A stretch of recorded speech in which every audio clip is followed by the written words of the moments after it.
여러분 안녕하세요. 미술 임용고시 정쌤입니다. 디자인과 공예과도 강의하고 있습니다. 오늘도 역시 여러분에게 좋은 학습 자료를 가지고 이 자리에 섰습니다. 재미있는 수업, 또 알찬 수업 되도록 해보겠습니다. 자, 23년 미술랭 가이드. 우리는 미술랭이라고 하는 재미있는 이름을 지었어요. 원래 미슐랭이라고 하는 그 음식 어떤 그 등급 매기는 이름이 있죠. 그런데 포스트 모던 시대라서 이렇게 차용으로 이렇게 재밌게 미술랭이라고 이름을 지어서 우리 유튜브 수업과 화면 이렇게 이제 하고 있습니다. 특별히 이 제목은 함께 근무했던 조교 선생님이 지어주었던 추억이 있는 제목이기도 하고요. 지금 강원도에서 근무 잘하고 있는 선생님입니다. 미술랭 가이드. 재밌는 이름 잘 기억해 두시고 잘 좀 많이 좀 알려주십시오. 요거에서 우리가 오늘 미술교육론 특강 올해 들어서 벌써 세 번째입니다. 오늘은 특별히 사회참여 미술교육론 두 번째가 되겠습니다. 사회참여는 지난번에도 설명을 드렸지만 이것이 1960년대 등장을 해서 1990년대에 이제 이렇게 크게 발판을 뒤지고 발전해 나가고 있는데요. 현재 2023년을 기준으로 많은 나라별로 많은 교육 과정별로의 특성 때문에 이것이 적용되고 있는지는 들여다봐야 됩니다. 그래서 우리나라 같은 경우는 교육 과정의 부분 수시 개정 때문에 사회 참여가 적용되어 있을 수도 있고 언급만 되었지 실제 수업에서는 적용되지 못할 수도 있고 그렇게 되겠죠. 교육 과정의 특성에 따라 다르고요. 나라별 특성에 따라 다르긴 합니다. 미술 임용고시에서는 사회참여 양상이 이 주제가 최근에 벌써 두 번 출제가 됐고요. 앞으로도 계속 출제될 주제가 되겠습니다. 따라서 여러분들은 이거를 잘 정리하시고 공부하시면 굉장히 도움이 되지 않을까 하는 생각이 되고요. 특별히 임용고시에서요. 임용고시에서 문제가 A형, B형 함께 합쳐서 23문항입니다. 3시간 동안 시험 보는 건데요. 23문항 중에서 미술교육론에 해당하는 것이 대체로 4문항에서 6문항 정도 되죠. 한 문항당 적게는 2점, 많게는 4점 정도가 되는데요. 지금 임용고시 컷에서 떨어지고 붙고의 기준이 대체로 매년 또는 지역별로 다르긴 합니다만 0.17, 0.33, 또 0.4 뭐 이렇게 소수점으로 떨어지고 있어요. 이렇게요. 그거에 비해서 이렇게 4점이라고 한다면 이거 어마어마한 점수가 됩니다. 그래서 이 사회 참여에 대한 주제에 매우 중요한 주제입니다. 이거 여러분들 정리를 잘 하시고요. 오늘 강의를 통해서 도움을 받으면 정말 좋겠습니다. 진행해 보겠습니다. 우선 우리가 양상을 보겠는데 요거는 우리가 지난주에 봤던 화면이에요. 이렇게 해서 한 5가지 정도의 양상이 있다. 그 중에서 오늘은 요 부분을 하겠다 이겁니다. 공공미술에 관련된 거예요.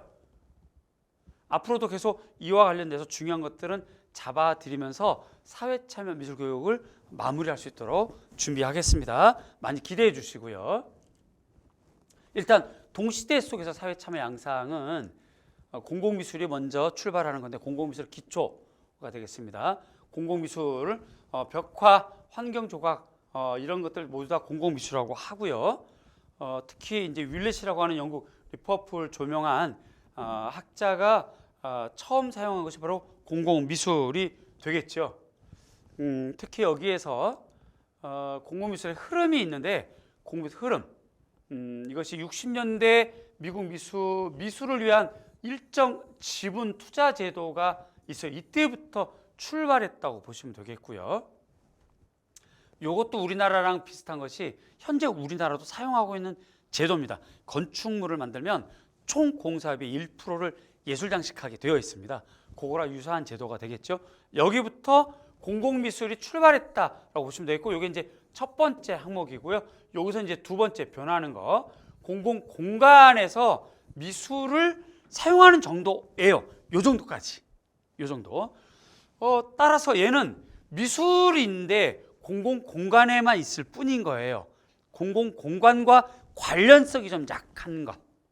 미술 그 자체에만 집중되어 있는 조각. 이런 거를 드롭 조각이라고도 합니다.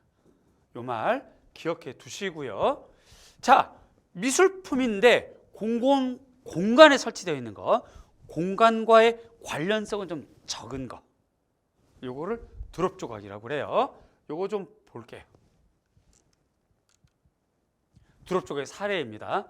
바로 알렉산더 콜더의 작품이에요. 요게 이제 스테빌이라고 하는 겁니다.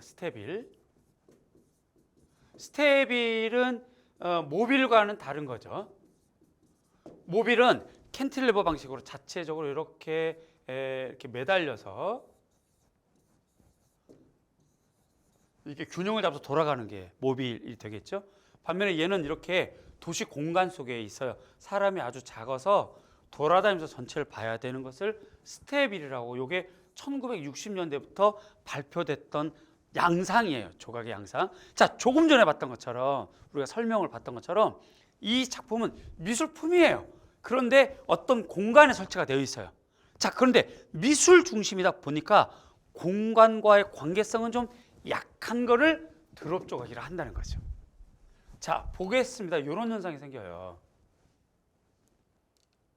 동일한 작품을 이렇게 전시장에 갖다 놔도 작품을 이해하는 데는 별 문제가 없다는 거죠. 즉, 이 작품에서는 미술품으로서의 역할을 많이 하는 거지, 공간에 있긴 합니다.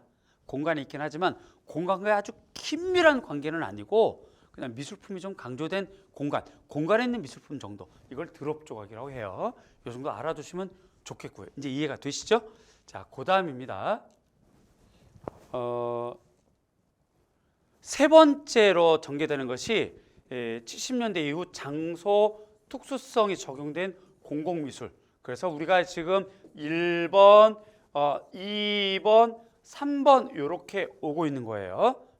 1번 예술 제도로서 건축물에 들어가는 제도로 등장했다. 두 번째가 드롭 조각이다. 세 번째가 장소 특수성이 담겨 있는 조각이다. 이런 겁니다.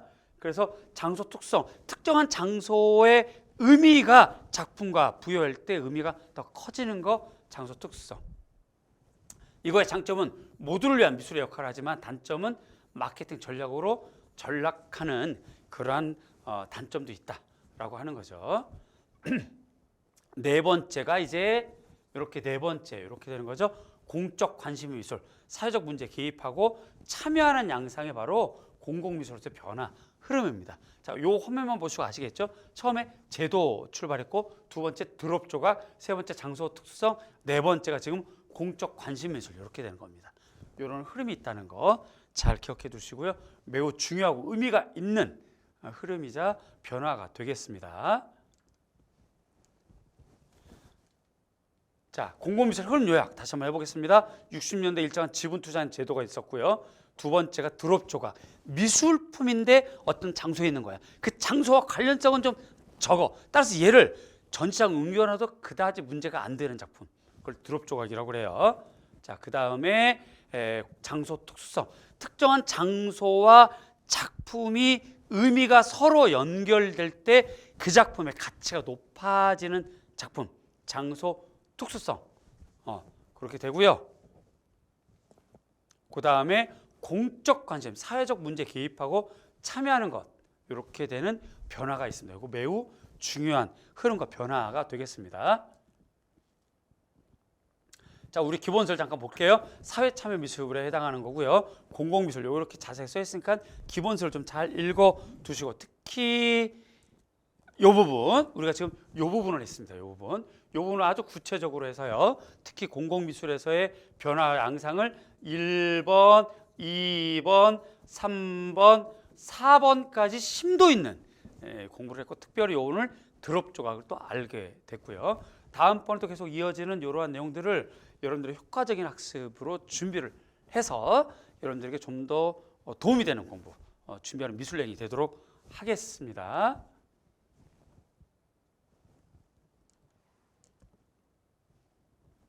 나무 멋지죠? 제 별명이 늘 푸른 나무입니다. 그래서 이 나무를 자꾸 써요. 적중률이 높고 재미있고 친절하고 개별 가르침이 좋은 수업, 빠르게 학교갈 수 있는 수업 위해서 준비하는 정쌤이 되겠습니다. 고맙습니다. 감사합니다.